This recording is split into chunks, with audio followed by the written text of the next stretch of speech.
we're back. So the question we have to ask you is, are you ready for another story? Yeah. Are you sure you're ready for a story? No. No. Okay, I'm going to do a nice quiet story this.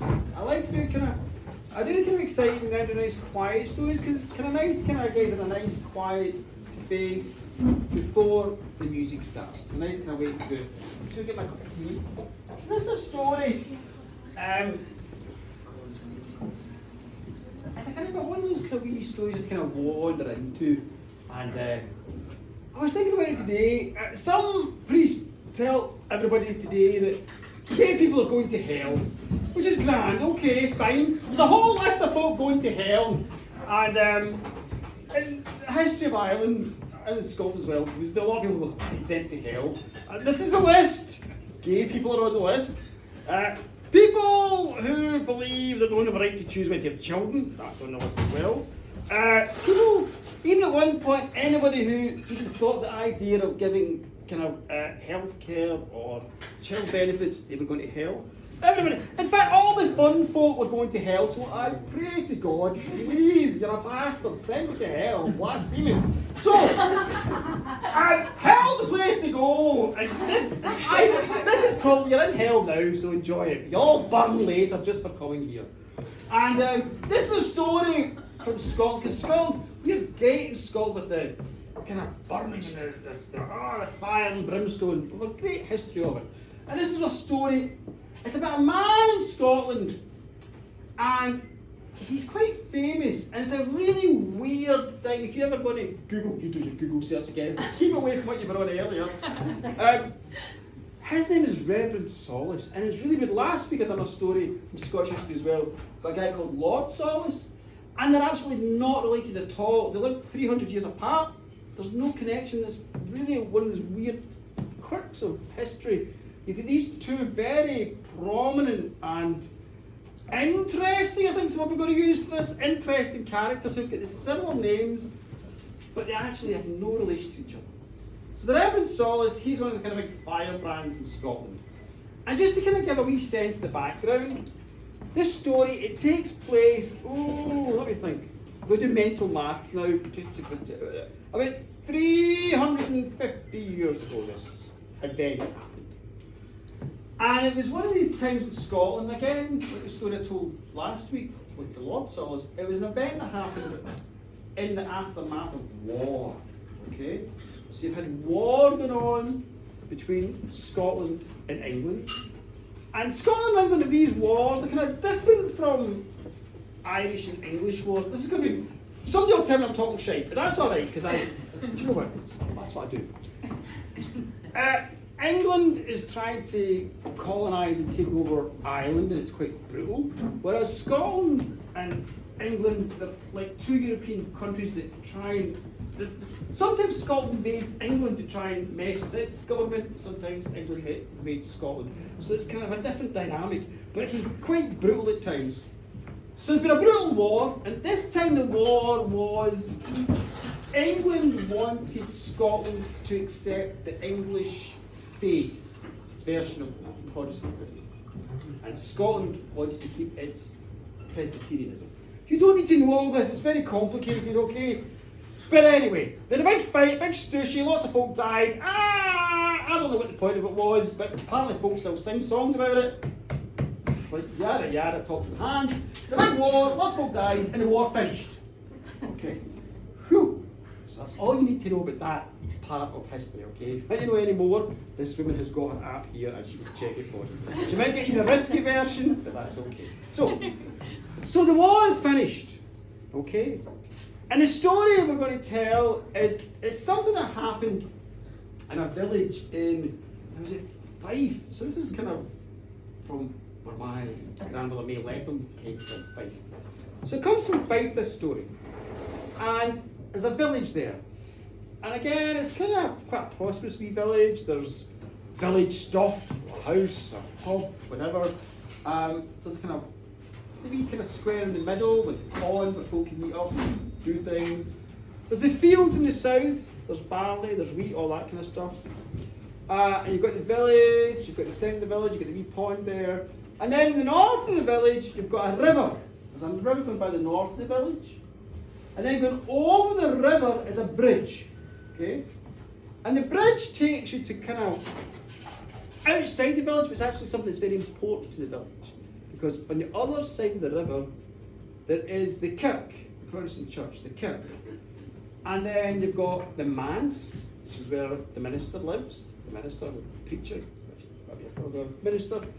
And the minister lives in the manse. And then across, going north again, just in front of the manse, is the graveyard. Okay? When I say graveyard, that's like a clue. Okay? There's a graveyard, and the entrance is just before the manse. You go through the graveyard, and there's a kind of exit at the far end, and the exit takes you to the deep, dark forest. Okay, so it's a deep, dark forest, there's a graveyard, so already you know things are going to get strange. Okay? So, what happened after the war, and what changes went on? And in this particular wee village, they had a minister who was quite kind of fire and brimstone, and he was old, and he died. So then the laird, the lord who kind of controlled the land and represented it in Parliament, the old laird, he died as well. So a new laird came in, and the new laird decided to invite a young minister into this village, a new minister, a new Presbyterian minister. And at this time, again, I don't want to go into too much into it. You can read about it in books, but at this time there's a kind of discussion going on in Presbyterianism. There's folk who still believe they kind of burn them, kind of burn the list. Burn gay folk, burn women, burn people who wash their underpants on a Sunday. Just burn the fuckers, burn them. Burn anybody that says fuckers. Okay, so that kind of list. They're very kind of strict. And then there's other kind of Presbyterianism that's kind of focused on this idea of you know a person by their labours. Okay, that's kind of the Bible idea. Your labour is a blessing from God, and it celebrates God, your labour. There's this kind of debate. So this new young minister, he comes in from this kind of scientific Presbyterian way, okay? He's kind of full of the kind of love and all that kind of stuff, okay? So he comes into this village, and it's the first Sunday, and he's got a lovely speech ready for his congregation. And another thing just to remember, in Scotland, in the Presbyterian Kirk, and I might be in other parts of the world, you can elect your minister. If you think your minister's shite, you just vote them out and get a new minister in, okay? So he has to go stand up, and he has to really impress his congregation. So it's his first Sunday. And he stands up in front of his congregation, he's worked on this speech, and it's very beautiful, and he's rehearsed it, and he's done it in the mirror, and he's kind of all ready. And he stands up and he makes this speech, right? And he begins by saying, "Thank you for inviting me to be your minister. I hope to help you celebrate God and all His wonders." And then he goes into the main part of the speech. He says, "Now listen, we've been through the wars, but the wars are over. There is peace now. There is commerce over the border. There's trade. Everything is fine. We are at peace. We're becoming wealthy. We're at peace. All is good." Folk are going, yeah. Because there's no more need for fear now. No more need for fear. In fact, we're so free of fear, we can now celebrate God even more deeply, connect with God. Yes. It says, and God is everywhere. Everywhere we see God and the wonders of God. I was walking today in the woods there. I like to collect things in the wood, look at the botany there, and I saw a butterfly. The butterfly is God. God is in the butterfly. And then we're looking about here in the wheat. You work in the wheat fields and the barley fields. God's in the barley. And He's in the wheat, that is God. And the rain that comes, God is in the rain. In fact, the bridge you walked over today, the bricks, the very mathematics, and the science, and the trade went to make those bricks, and then to put them in the right order to make the bridge. That is all God as well. It's God's wonder. Folk are going, oh, this is fantastic. Because there's no more reason to fear. We can be with God and God's love and God's celebration. Fear nothing. Don't even fear the devil. And at this point, folk went, whoa! Because folk like the devil, okay? You really need a bit of devil to fear. Folk went, Okay, kind of lost us there, but that was fine. So he carried on with his speech. It was a very beautiful speech. And at the end, he's shaking people's hands, like going, "Thank you, Minister." And that was the first day. So he kind of made a bit of a troubled impression on his congregation. Okay, he was a bit too happy. Okay, a bit too lovey-dovey. So you can imagine he wouldn't be Birmingham Catholics. It's troubled folk. Okay, so he's a bit too happy with it. So things then got a wee bit worse because the next mistake he made, and what's going to happen in the story is you're going to see the progress of mistakes that eventually make the Reverend Solace the man he became in the books and stuff. The next mistake he made was he lives in the manse. So he needs to get somebody to clean the manse. Okay, somebody's got to sew and cook and do all that. In those days, men couldn't do that for some reason, so he had to get a woman in. And the wee old woman that looked after the last minister, she's retired now, so he has to get a woman in. He has to get a maid in to help him. So the new laird says, well, you know, my father before he died used to get a woman in called Janet McCall. And she would come in, Janet McCall. She would come in and she would help him out. She was a hard worker. She's a wee bit of a strange woman, but she's a hard worker. So he went down to the village and Janet McCall lived there herself, and he spoke to her, and he hired her. And he got her to come and work for him. So she worked for him now. So she's come in, she's worked in the house, she's doing all the cleaning and all that. But this kind of irked folk, okay? Folk in the village are a bit irked with this. Because Janet McCall, she wasn't kind of, folk had a wee bit of suspicions of her. And they were kind of jealous. Why is she getting the job and not one of us? But she's working in there now. And she was a hard worker. But even the Reverend Solace, he noticed there was little peculiarities about her. Sometimes she'd be sitting there and she'd be sewing his socks or whatever. And he'd walk in the room and she'd look at him. And she'd kind of look on him like a cat. You know, a cat assessing you. And try to figure you out whether it's going to be nice to you or eat you. You know, that kind of way cats do. She's got that kind of look about her. He's fine, she works hard and things are grand. She even could check her watch for you, it's all good. No, it's fine, I'm not complaining, I'm all for it, it's great, it's good.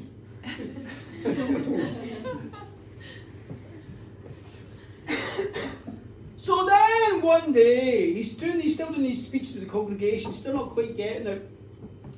And Janet McCall's been working for him now for a couple of weeks. And one day she's in the kitchen, and he comes in, she says, you know what, we need some more food, we need some more herbs. He says, fine, I'll give you some money. Then you go to the village. She says, okay, I'll be back in an hour. So he gives her the money. And she goes out in the village. And he carries on doing his stuff. One of the things he loved doing, he had a big Bible. He always had a Bible in his pocket, but he had a big huge Bible in the front room. And he'd examine it, and he had texts on history and Greek and Hebrew and all this. And he was trying to examine the Bible. So he's doing that for an hour, he's working away. And he looks up at the clock and he realises it's an hour and a half has went by. And Janet McCall hasn't come back. He's a bit put out for this, because you know he likes folk to go on time. And 2 hours go by. So he's figuring something's wrong.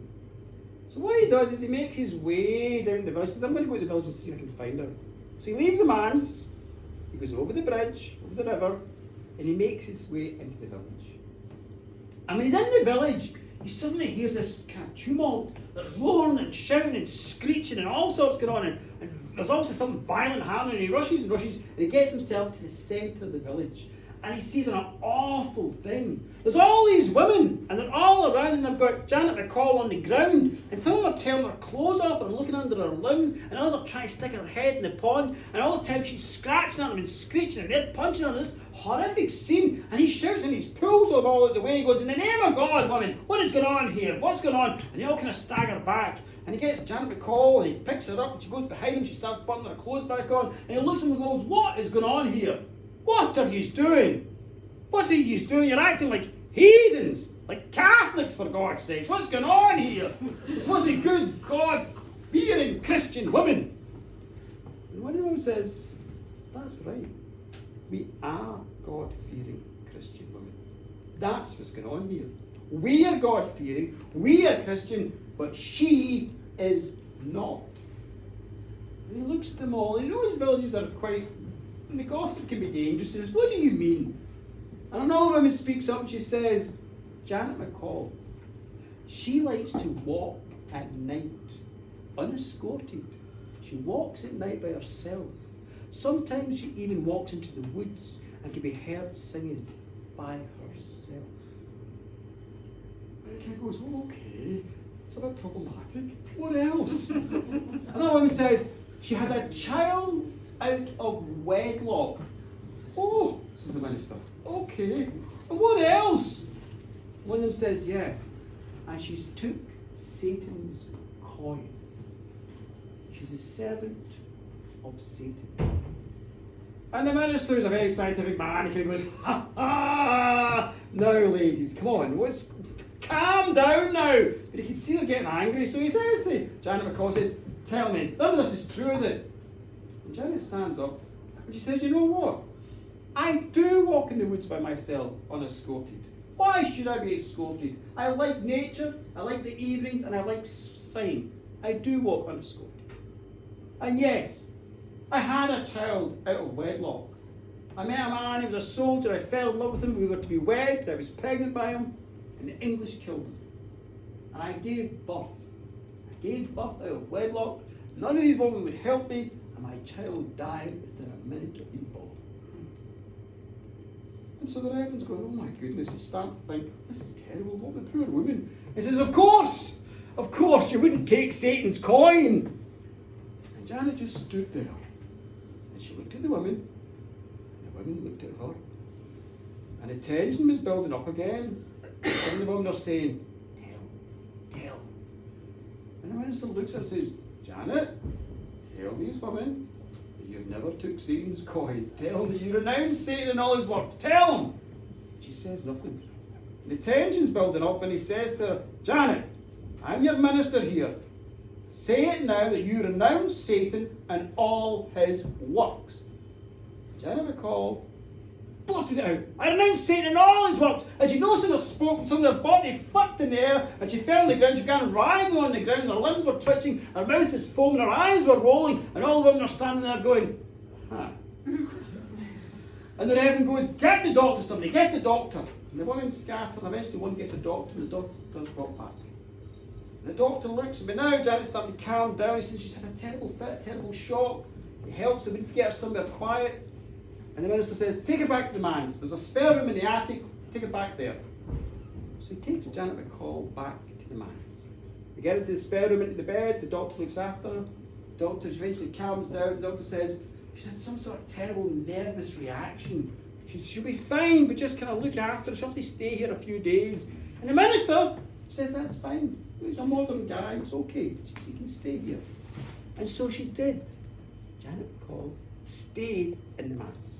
And of course, this spreads even more rumours, oh, she's now living with the minister. Okay. So she stays in the attic. And she's really supposed to stay in bed for a week, but the next day she gets up because she's a hard worker and she wants to work. And the minister's down and he's looking at his Bible and he sees her and she's coming through. And he says, are you okay? She says, fine, I want to get back to work. And then she sees the Bible. When she sees the Bible, she kind of turns and walks into the next room and does her cleaning. And this kind of goes on. The minister notices these wee things. If the Bible's open, she leaves the room. On Sundays, she doesn't come to the church. Okay? And of course, the Reverend Solace is a scientific man. He's working out, why is she doing this? And of course, he's got logic. There's science in it. He's thinking to himself, well, these women attacked him. They attacked her. They said they were Christian. She's obviously been offended. The Bible maybe has got a bad reaction. She thinks about those women. So maybe that's why she's not coming to the room of the Bible. And maybe if I show her respect and love, she'll come back to the Bible. The same with the kirk. She's not going to the kirk because, of course, those women are there. That's the reason she's not going to the kirk. He's making all these excuses in his head, okay? So things go on and things go on. So now she is staying in the attic. And she's got a wee bit of a limp now after the shock. So now she's kind of limping now. She's got a wee bit of a limp on her. And a wee bit of a kind of, and she's kind of still working away, but she's looking at the Bible and leaving the room with the limp on her. And she's doing all that kind of thing. And the Reverend Solace is just not noticing there's a problem here, okay? You might have noticed a problem, but the Reverend Solace did not, okay? So things went on this way. And it was coming on to the harvest time, okay? And it was a very hot August, okay? Things are going to happen now. Very hot August. It's so hot, you might let me drink. hot August. And the sky, it's heavy, the heat is so heavy. In the morning it's so hot, there's steam coming off the stones and the walls there, and the kind of wee dry stone dikes, they're steaming with the perspiration and the evening's coming off, okay? The heat is so intense. It's so intense, the shadows that are coming off the trees, the buildings, the shadows are stretching as the sun moves, and the shadows almost seem alive as they're going across the land. And that heat is terrible. And so the minister is trying to kind of order his day so he's not out in the middle of the day, he's trying to go out in the cool of the evening, or if it's hot in the evening, he tries to go out in the woods there because he likes his botany and stuff. And he's just trying to kind of deal with this heat. But folk are complaining. There's all these kind of whispers going on in the village. The heat has been caused by God. It's a punishment. So the heat's building up. And then one evening, the Reverend Saul decides he's going to take a walk. He's going to go into the woods, into the shade of the woods. He's going to do a wee bit of botany and look for things, take some notes for his speeches. And Janet McCall, she's up in the room there. She's finished her day. She's up in her spare room up in the attic. Okay? So he leaves the manse. And as he's leaving the manse, he goes into the graveyard. He's going to go through the graveyard to get to the woods. And as he's stepping into the graveyard, he looks up and he sees coming out of the woods into the far end of the graveyard a gentleman. A tall gentleman, strong-looking, tall gentleman. And this gentleman's wearing very expensive clothing. So the Reverend's thinking, this is somebody of importance, somebody of wealth. I've got to be very respectful to this person. He didn't know who he was, though. But as he's watching, this tall gentleman comes in and he sits on a gravestone. He sits down on a gravestone, takes out a pipe, taps it on the gravestone, and begins smoking. And the Reverend is really put out with this. Is very disrespectful. So the Reverend kind of rushes up to the man, and he doesn't want to just say, get off, because he's obviously a gentleman. He goes up and he goes, excuse me, sir, may I speak with you? And the gentleman sat there on the gravestone, and the gentleman goes, can I help you? And the Reverend said, yeah, I'm going to ask you respectfully to maybe not sit on this gravestone. It's a bit disrespectful. And the gentleman looks at him and goes, you're asking me not to sit in a gravestone? Yes, sir. Ah, interesting. And who are you to ask me to come off the gravestone? Who are you to tell me where I should sit and where I should not sit? And the Reverend Saul says, well, I'm the local Reverend. This is my graveyard. I tend to it, and I tend to the parish here. I'm the local Reverend. And the figure looks at him and goes, you're the minister. I am. Well, minister, that's very interesting. Let us discuss faith then. And the minister's a bit put out, but he doesn't want to get into a fight with this man. He doesn't know how powerful he is. He says, okay, what do you want to know about faith? And the gentleman says, well, tell me, you're a minister. Do you believe in God? I do. Do you believe in heaven? Of course I do. Do you believe in hell? Of course I believe in hell. Do you believe if people are good, they go to heaven, and if they're bad, they go to hell? Of course I believe that. I'm a minister, of course I believe it. And the gentleman says, then tell me, is it the body that goes to heaven or hell, or is it the soul? And the minister says, it's the soul, of course. The soul goes, the body's got nothing to do with it. And the tall gentleman says, well, in that case, if it's the soul that you're worried about, why are you concerned about me sitting on this gravestone? For it's only a body in the ground. It's only bones, minister. Or would you be somebody that prays to bones, minister? Are you somebody that's into bones? Is that the kind of thing? Relics? You're into that, minister? And the minister goes, no, of course not. Of course not. And the figure goes, minister, minister, minister. And he stands up and goes, minister, I was just pulling your leg. Of course you don't believe in bones. Of course you just want to stand up because it's disrespectful to the family of the dead here. Of course, of course. And the figure stands up, he's very tall, he's very handsome, and he's got fine clothes on. And the minister says, thank you, sir. Thank you for standing up. And the tall figure looks at the minister and says, minister, perhaps you can help me. You've been the minister, you'll know this locale. And she says, of course, I can help you. What is wrong? And the tall figure says, well, I'll tell you what's wrong. I am looking for my servant. My servant has took my coin, and now she has fled me, and I do not know where she is. What do you think of that, minister? And the minister goes, that's an appalling thing. If a servant takes your coin, well, the servant should work for you. Of course, minister, but my servant has ran from me.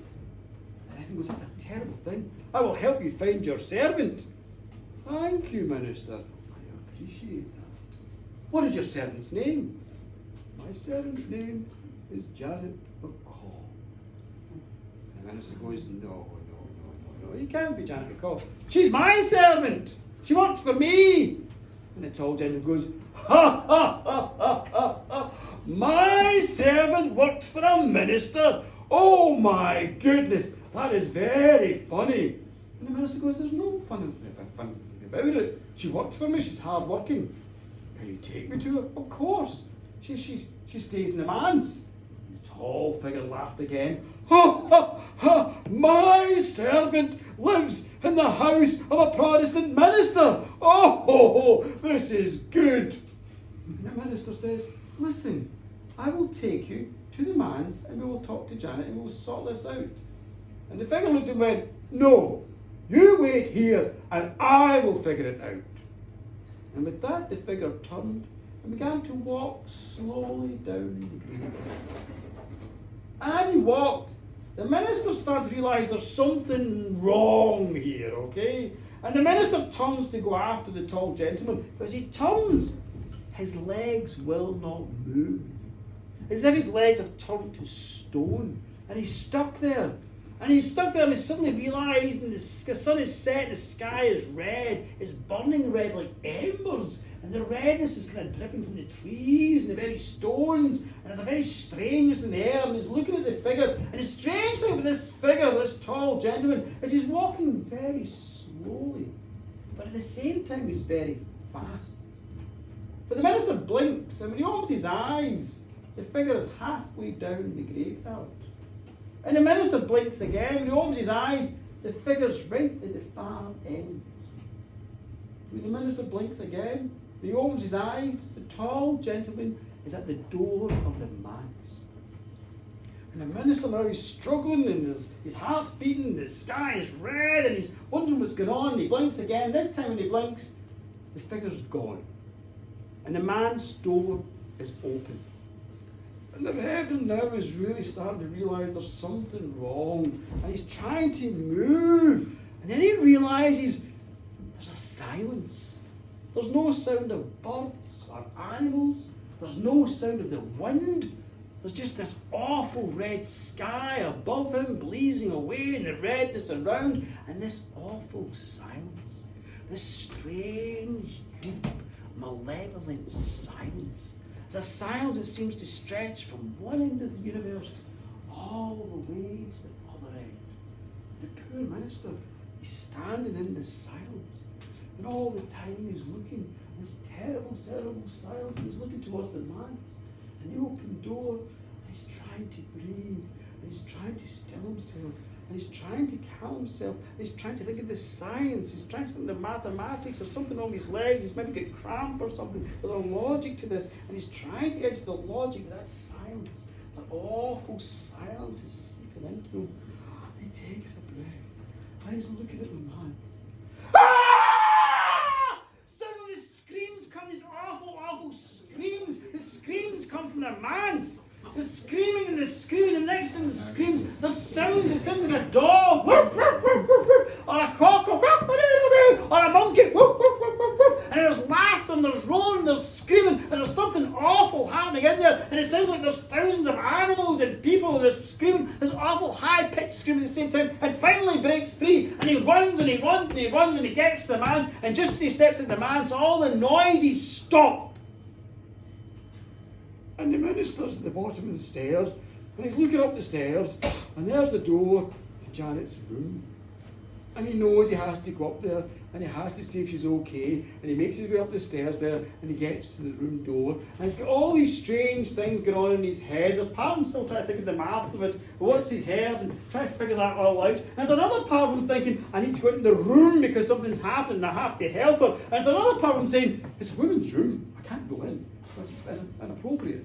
So he's kind of trying to figure all these things on, but finally he pushes the door, and he opens the room, and he steps into the room. And when he steps into the room, well, there's no lights on, there's no candles, it's quite gloomy in the room. And he's looking around, you can see Janet's bed, and you can see a little chest of drawers there. There's no sign of Janet. And he's looking around, there's no sign of any animals or the tall gentleman. There's nothing there. And he's looking about the room, and he's looking about, something gently touches his cheek. And he pushes it away, and he kind of looks about again, he turns, and again something gently touches his cheek, and he looks.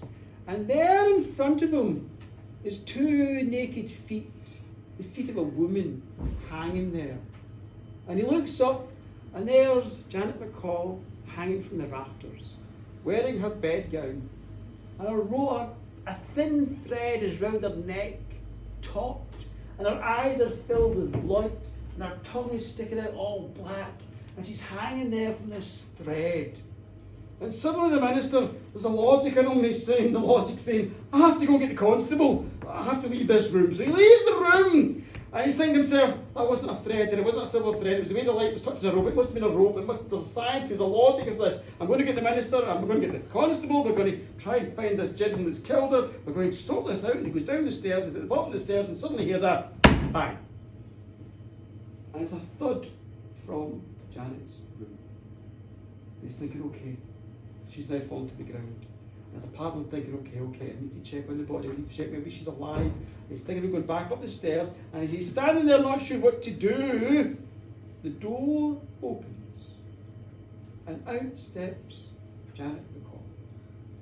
And as she steps out, well now, her head is still twisted, and her eyes are still full of blood, and the tongue is still black, and she's standing there, and she's looking at him. And at this point, the kind of science and the logic went out the window, and he went out the door, and he starts running. Ah! There's an awful fear of him. He's running, but still part of him trying to be scientific about it all. Oh, maybe she's just been injured, and I need to go back and look after her. And he takes a breath, and he stops. When he stops, he finds he's in the graveyard, which is not a good place to be. He's in the graveyard. And now things have changed again. The sun is set, the night is out, there's stars, there's the moon, there's a lovely silver light, and the silver light is making everything glow. And it's all glowing, and he's in the graveyard, and his heart is beating like this. And he's thinking, don't like in the graveyard, don't want to leave through the woods, I'll leave that way. And he turns to leave again, and of course, who's walking into the graveyard? Janet McCall. And she's walking into the graveyard now, and she's pulling her leg like this. And her head's twisted like that, and the eyes are bleeding, and the tongue's hanging out, and he's horrified, and he's full of fear, and he's kind of looking at her. But you know what? That glowing light is kind of shimmering on her gown there, and you can see the shape of her, you can see the shape of her, the hips and the breast of her. And there's part of him thinking, oh, that's a woman. And there's another part looking at the head and the blood in the eyes, going, oh! And suddenly he's full of these strange emotions. There's desire, there's fear, there's horror, there's desire. There's a woman coming towards him, and all she's got on is a bedgown. In fact, her head's twisted and her eyes are bleeding. It's problematic. But she's coming towards him, and she's dragging the leg, the tongue's hanging out, she's got the eyes, and she's getting closer and closer, and he doesn't know what to do. He's full of all these strange emotions, and she's getting nearer and nearer, and as she gets nearer, she raises her hands. And she puts her arms out, and she's looking at him, and she says, come to me, come to me. As she speaks, her voice gets softer. Come, she said. And the Reverend's looking at her, and he's looking at the body, and he's looking at the hips, and he's looking at the head, and the bloody eyes, and the big tongue, and there's part of him going, ah, there's another part of him going, oh. smoke, and she's getting closer and closer and closer, and he's got all these strange emotions warring in him, and she gets right up to him, and now he can smell about the sweat of her, and he can see the figure and the shape of her, but he can see the blood in the tongue of her, and he's all horrified and turned on and all very strange, and now she's only a few feet from him, and suddenly he reaches down into the very depths of his faith. Suddenly understands everything about his faith, and in that moment he grabs the Bible out of his pocket, he puts it on her breast, and he says, "In the name of God, get ye back to hell." And in that moment, suddenly smoke erupts.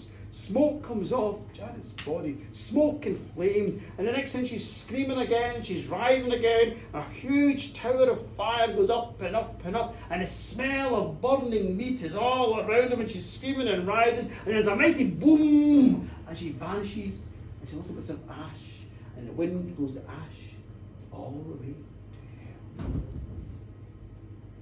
And that Sunday, when the Reverend done his speech, it was the best fucking speech he'd ever done in his life. Oh, he stood up there and he said, "I tell you what, see all of the butterflies and the raindrops and the bricks and the bridge, forget it. The devil is real. The devil is real, and he's in women, and the women are real, and they'll be looking at you, they'll be tempting you, they'll be fearing you, and you've got to burn everything." And folk went, "Yes!" And from that day on, you can check the books, the Reverend Solace became the greatest minister in Scotland, and he's lots and lots of books about him.